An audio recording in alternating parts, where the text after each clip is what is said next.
So I've always had this feeling since I was a kid that I created my own reality. Good.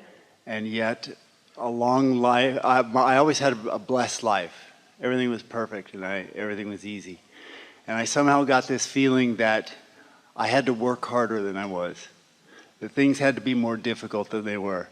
That's not uncommon as you're doing that humaning thing where you're comparing your abundance with their absence of abundance. It's not uncommon to then come to the flawed premise that you have to justify your abundance through struggle, that you have to pay some price for it. You don't have to pay a price for it. That'll just get you all balled up. You don't have to pay a price for it. There's no price to be paid. Well, I did in somehow, some way, some reason. And I got to where I felt like I had to struggle more than I was. And I became... Well, that's because you're trying to see yourself through the eyes of others. That's sort of where we began here today, isn't it? Trying to see yourself through their eyes, and so trying to adjust yourself so that you're more palatable to their eyes. But that's hard because there's a lot of them that think a lot of different ways about a lot of different things. It's sort of a futile thing. So now where are you? Well, I became more of a human doing than a human being. That's not uncommon either. I felt I had to go, well, it's obvious, isn't it? If you're doing something, you can pick something up and move it over there, and there it's done. I've accomplished it. Where this crap we're talking about here, we don't mean to be disrespectful of our own work, but we got that out of some of your minds sometimes. You can't see it or hear it or smell it or taste it or touch it. And so you sort of in the beginning have to take it on faith. You have to take it on how it feels to you before you can witness the results of it. That's what we meant earlier when we said Esther just looks kind of smart and kind of sure of herself. But when you know that you have quieted your mind and you know that your vibration has risen and you get an idea that you haven't had before and you follow through on that idea and it pays off, then you have shown yourself what absence of resistance will bring to you. In other words, you sort of have to show it to yourself. People who often are teaching you about struggle, they're not accessing the leverage of the energy that creates worlds. They're counting on other people to do what they need them to do. So they need to boss you around. They need to make you subservient. They need to make you believe that you have to pay a price. They'll say, you must not be selfish. But you know what they mean? Satisfy my selfishness. You shouldn't be selfish and do what you need to do. You should be unselfish and do what I need you to do. What? They mean well. They just don't understand how it works. And most humans are doing some form of that. But when you break loose of that, when you accept that you have true power, that is your legacy, you were born with it, and that you get to focus wherever you choose to focus, and that your thoughts will emanate from whatever it is that you have your attention upon. And when your thoughts are emanating, that law of attraction will answer those thoughts, and that you will create your reality based upon what you are thinking. Esther would say, when something wonderful would happen, as you did, she would say, I did that. And when something not so wonderful would happen, she would say, I did that too. As you start to make the correlation between what you're doing and how you're feeling and what's coming back, then you're home free, you see. And then others who then need to control you for whatever reason, they don't have so much of your attention. You can be nice to them and you can understand them, but you know they don't hold power over you. And you know that you don't have to prove your worthiness to them. It's so interesting that your source, or whatever you want to call it, if you want to call it God, is not asking you to prove your worthiness. Source just knows you are worthy. And anytime you feel like you got to prove something to somebody, you're under the influence of something other than source. Something other. Did we head you off or did we shore you up? I have some more. So I at one point about 4 years ago, I was diagnosed with Parkinson's disease. Yeah. And I've always been, I was told by the doctor, it's debilitating, it'll never get better, and there's nothing you can do about it. It's whatever you believe it is, and if you believe what he believes, then that's where you are. Right. So I said, thank you very much, and I fired him and walked out the door. Yeah. And I started searching around. I said, no, I have my own beliefs and I can create whatever I want to create. And I started looking for the help of somebody to help me out of wherever I was. Well, let us just say to you, It's an indication of resistance, and you pinpointed the resistance already. You know how earlier you were asking how you know what it's about? Back of the room, you pinpointed it just now when you said, I was blessed, things came easily to me, and I came to believe at some point that I had to pay a price. Esther remembers moving here to this city with Jerry, and they decided to climb South Mountain. It was Esther's first hike. She was a young girl showing off. She climbed South Mountain, but by the time she got to the top, she had so overextended her muscles that she had Parkinson's or the equivalent of it.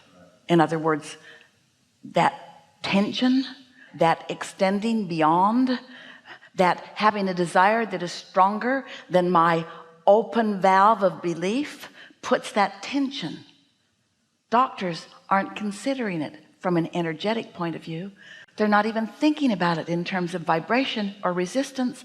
They're just moving the piles around of manifestations and finding the commonality in the manifestations, but they're not getting to the heart of it. Right.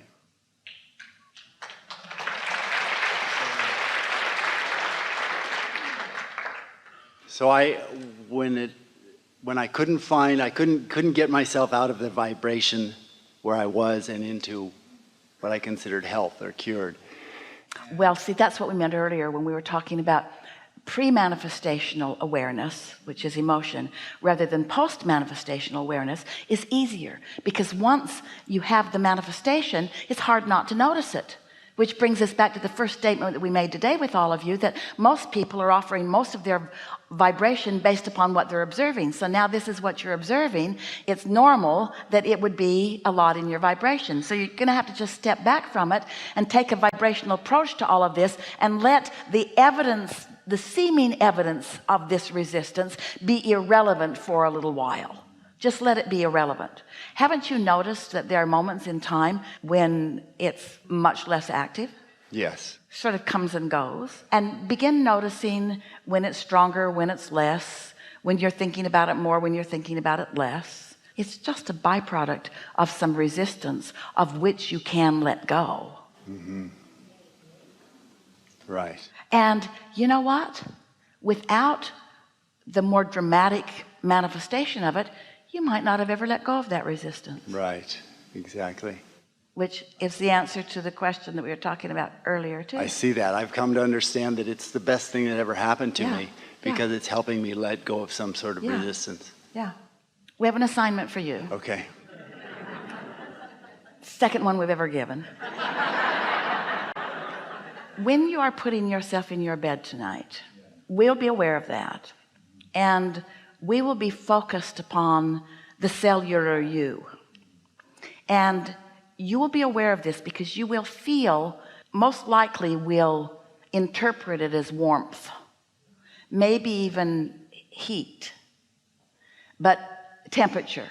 And it will at first cause an increase in your symptoms, because that energy flowing to you and through you will meet your existing thoughts, which will cause a little more sense of that. When that happens, relax completely into it with these thoughts on your mind. This is help on the way. This is help on the way. This is source on a cellular level. And then just do your best to just relax into whatever's happening. Don't judge it. Don't worry about it. Don't question it. It won't be freaky. Nothing freaky. The room won't catch on fire and nothing will light up and you won't levitate. It's not anything like that. You will just have physical sensations, and your assignment is just to completely relax into them. And then things will be different from that point forward. Mm-hmm. Great. Thank you. Yeah. Thank you. Yeah.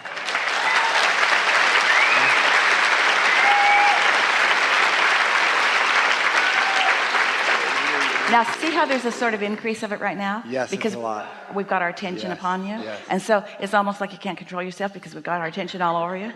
And so the resistance that you do have is being met. And so that's a normal thing. So if we were to completely withdraw our attention from you, which we can never do, if your inner being could completely withdraw attention from you, which it will never do, then it's that same story again, isn't it? So you know that your inner being exists, yes? Yes, yes, yes, And you know that your inner being has your back and is on your side. yes. Do you know that every cell in your body is known by your inner being, and that the cells of your body are asking constantly, and that when they ask, that source always answers, but that your thoughts about needing to pay a price get in the way? Your cells ask, source answers, and you're in the way, and that's what that's all about. So from now on, as your cells ask and source answers and you're not in the way, then there won't be any evidence of it. Makes perfect sense, doesn't it, doctor? Yeah. The last thing, when eventually you found me, I got very depressed, I got very sad, I got very fearful, and eventually you found me, and I started listening to you all the time and walking on the beach. And I met a woman who was very joyful and beautiful and in my space. And we started talking about getting together and possibly being together. And I said, well, I do this really weird thing that you might find strange. I listen to this woman who has this, talks about this Whose being. husband calls her Abraham. He called her Abraham. And I just want you to know that that's why she pulled her phone out of her pocket and showed it to me, and she was listening to Abraham. And I knew that. And she's come into my life. She's here with me today, and it makes me feel like right now I need to say to her, I like you pretty good. You want to see how it goes? And I want to know if she would marry me.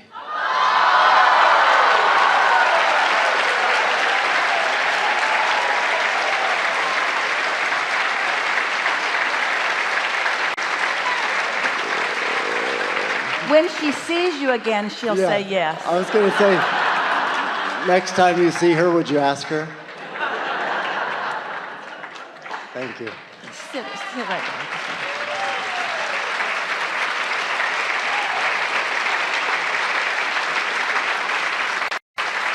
there. We have enjoyed this interaction more than any that has come before. There is great love here for you. And for now, we are complete.